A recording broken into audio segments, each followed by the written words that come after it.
Hello বন্ধুরা, এই যে আমাদের চুন্নি নদী দেখো। আমাদের বাড়ি থেকে বেশিটা না, একটুখানি।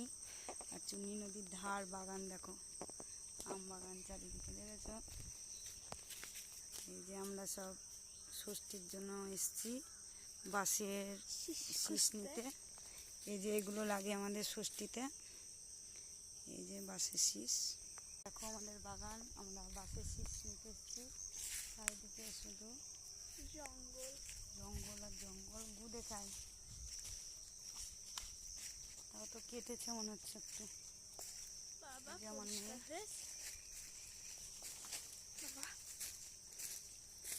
আমাদের ষষ্ঠীতে এগুলোই লাগে।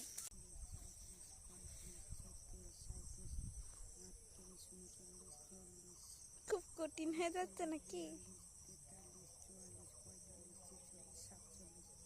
47 এখনো 13টা।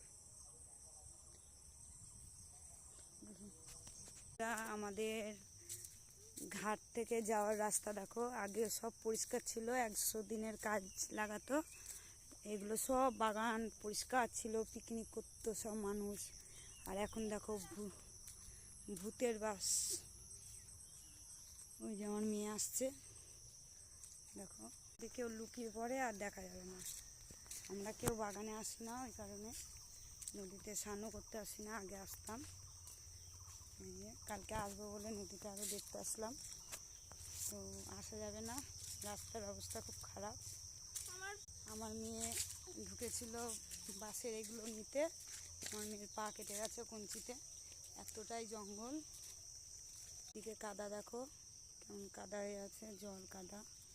কালকে বৃষ্টি হয়েছিল বলবে, দেখি এখানে পাই কিনা।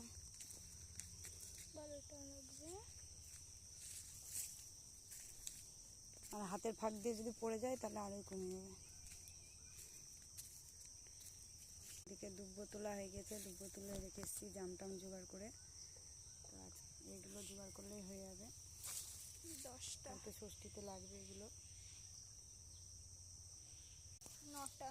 আমার বাপের বাড়িতে তীর ধনুক বানানো এ করা এসব আছে, আর এখানে তা নেই। এখানে এই বাঁশের শীষ দিয়ে দিয়ে তারপর জাম আম এসব দিয়ে হয় পুজো। তো তোমাদের কার কার দেখছি কার কার কী নিয়ম আছে আমাকে কমেন্ট করে জানিও। আর কে কে ষষ্ঠীতে গিয়েছো কমেন্ট করে জানিও, কারণ আমি যেতে পারলাম না ষষ্ঠীতে। কালকে বললাম তোমার দাদাভাইয়ের কাজ আছে, কাজটা হয়নি বলে আর যাওয়া হলো না। 2 দিন পর যাব, এখন আর যাওয়া হবে না। তো তোমরা আনন্দ করো।